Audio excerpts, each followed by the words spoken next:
ये चुनाव इंडिया गठबंधन और कांग्रेस पार्टी सिर्फ एक राजनीतिक दल के खिलाफ नहीं लड़ी थी। ये चुनाव हम बीजेपी एक राजनीतिक दल, हिंदुस्तान के इंस्टीट्यूशंस, हिंदुस्तान का जो पूरा गवर्नेंस का स्ट्रक्चर है, इंटेलिजेंस एजेंसीज, सीबीआई, ईडी, ये सब, आधी जुडिशरी, इन सब के खिलाफ हम लड़े थे, क्योंकि इन सब संस्थाओं को, इन सब इंस्टीट्यूशंस को नरेंद्र मोदी जी ने और अमित शाह जी ने कैप्चर करा, धमकाया, डराया। प्रेस की तो मैं बात करता रहता हूं, आपको मतलब काफी बार कहा है कि आपका भी रोल रहना चाहिए, और उस रोल को काफी लोगों ने किया, काफी लोगों ने खुल के किया, काफी लोगों ने छुप के किया, और आपके इमोशंस कहां थे हमें मालूम है। लड़ाई संविधान को बचाने की थी, कॉन्स्टिट्यूशन को बचाने की थी। और मैं आपको सच बताऊं तो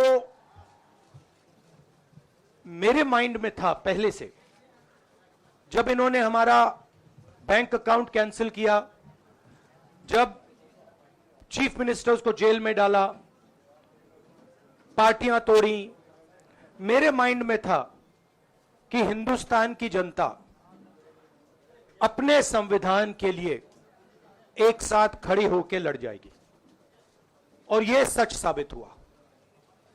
मुझ में भरोसा था, और मैं हिंदुस्तान की जनता से, इंडिया गठबंधन के पार्टनर्स से, कांग्रेस पार्टी के हमारे सब नेताओं और बब्बर शेर कार्यकर्ताओं से दिल से धन्यवाद करना चाहता हूं। आपने संविधान को बचाने का पहला और सबसे बड़ा कदम ले लिया है। कांग्रेस पार्टी ने इस चुनाव में, कांग्रेस पार्टी के सब नेताओं ने 2-3 चीजें की। सबसे पहले हमने इंडिया गठबंधन के पार्टनर्स की रिस्पेक्ट की, उनकी जो विशेष थी उनको हमने साथ लिया, और आपने देखा होगा कि जहां भी गठबंधन लड़ा हम एक होकर लड़े। दूसरी बात, कांग्रेस पार्टी ने क्लैरिटी से हिंदुस्तान को एक नया विजन दे दिया है, pro poor vision, pro production vision Hindustan को इंडिया गठबंधन ने साफ दे दिया है। यह जो हमारा परफॉर्मेंस हुआ है, इंडिया गठबंधन का परफॉर्मेंस हुआ है, इसके पीछे कॉन्स्टिट्यूशन, जो रिजर्वेशन पर बीजेपी ने आक्रमण किया, गरीबी, अदानी जी के आपने स्टॉक्स तो देखे होंगे, देखे हैं वो स्टॉक्स उनके, तो बड़ी इंटरेस्टिंग बात है। जनता अदानी जी को मोदी जी से डायरेक्टली कोरिलेट कर रही है। मोदी जी की हार होती है, स्टॉक मार्केट कहता है भैया मोदी जी गए तो अदानी जी गए, मतलब डायरेक्ट रिलेशनशिप है, करप्शन की रिलेशनशिप है। और देश ने नरेंद्र मोदी जी को साफ कह दिया है कि हम आपको नहीं चाहते हैं। And this is the main thing that this election has said. The country has unanimously and clearly stated, we do not want Mr. Narendra Modi and Mr. Amit Shah to be involved in the running of this country. We do not like the way they have run this country. We do not appreciate the way they have attacked the constitution. We do not appreciate the way they have run this country for the last 10 years. So that is a huge message to Mr. Narendra Modi.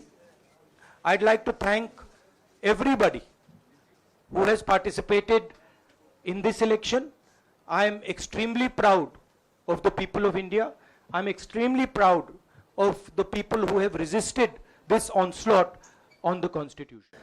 कल decide होगा, India गठबंधन की meeting है, कल हमारा alliance decide करेगा। बड़ी fine line है, तो जो इंडिया गठबंधन डिसाइड करेगा उस पर हम एक्शन लेंगे।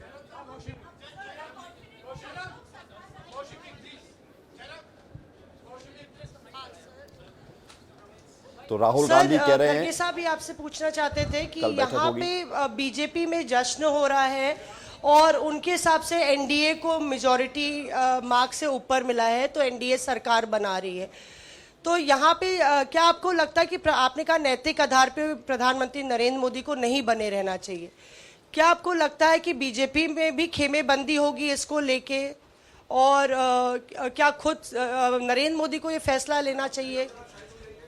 देखिए, अभी राहुल गांधी जी ने आपके सामने स्पष्ट किया, जब तक हम अपने अलायंस पार्टनर से बात नहीं करेंगे और जो नए पार्टनर हमको जुड़ने वाले हैं उनसे भी किस तरीके से हम बात करके अपने को मेजॉरिटी बना सकते हैं वो देखेंगे।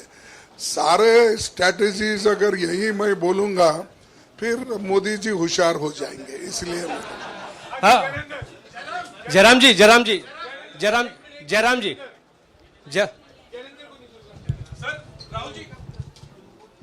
राहुल जी, खड़गे साहब ने कहा कि हम जनादेश को स्वीकार करते हैं। जनादेश इंडिया गठबंधन के लिए क्या है? विपक्ष में बैठने के लिए या सरकार बनाने की कोशिश करने के लिए? और आप दोनों सीटों से जीते हैं, बधाई। आप कौन सी सीट रखने वाले हैं? नहीं, सब दोनों सीटों से जीता हूं और रायबरेली और वायनाड के जो वोटर्स हैं उनका दिल से धन्यवाद करना चाहता हूं। अब डिसाइड करना है कौन सी सीट पे मैं रहूंगा, थोड़ा पूछूंगा और फिर डिसाइड करूंगा। दोनों सीटों में तो नहीं रह सकता हूं, बट अभी डिसाइड नहीं किया है।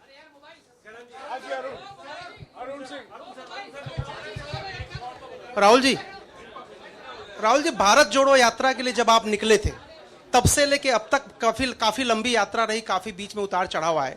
अब 100 का आंकड़ा आपने छुआ है। 2009 में जब इसी तरह का मैंडेट आया था तो पार्टी के अंदर दो राय थी, एक हम विपक्ष में रहें, पार्टी मजबूत करें, या सरकार के साथ जाएं। आप सरकार के 2009 में 2009 में हाँ नहीं, 2009 में तो क्या बात नहीं 2009 में दोबारा जब बहुमत मिला था तब एक राय थी कि आप विपक्ष की पॉलिटिक्स करके पार्टी को मजबूत करें। ऐसी कोई राय नहीं थी, आपकी रॉन्ग इन्फॉर्मेशन। अब मैं पूछ रहा हूं, अब आपसे पूछ रहा हूं, दो चीज है।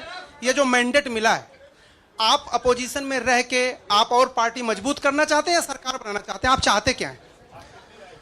नहीं, देखिए, हम एक कोलिशन के भाग हैं, ठीक है। कांग्रेस पार्टी है, बाकी पार्टियां हैं, और उनके साथ अभी हमारा डिस्कशन नहीं हुआ है।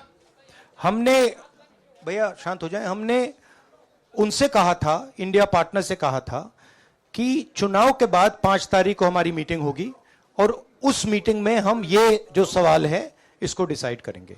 तो सचमुच में इस सवाल का जवाब आज हमारे पास है नहीं, कल होगा।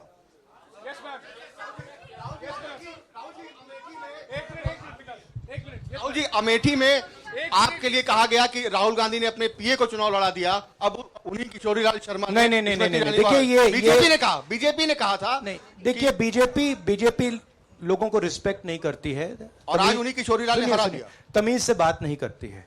मगर किशोरीलाल शर्मा जी जो हैं वो 40 साल से अमेठी में कांग्रेस पार्टी के लिए काम कर रहे हैं।